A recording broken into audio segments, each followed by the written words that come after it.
The 50/30/20 budget rule everyone recommends?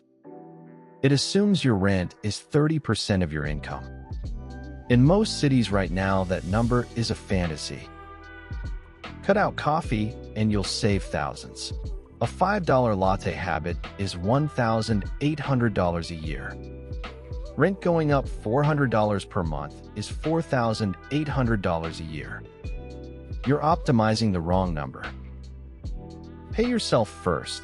Only works if there's anything left after fixed costs. For a lot of people right now there isn't, and that's not a discipline problem. Track real spending for 30 days before setting any percentage. Your actual numbers beat any generic rule. Free 30-day tracker in my starter kit, link in bio.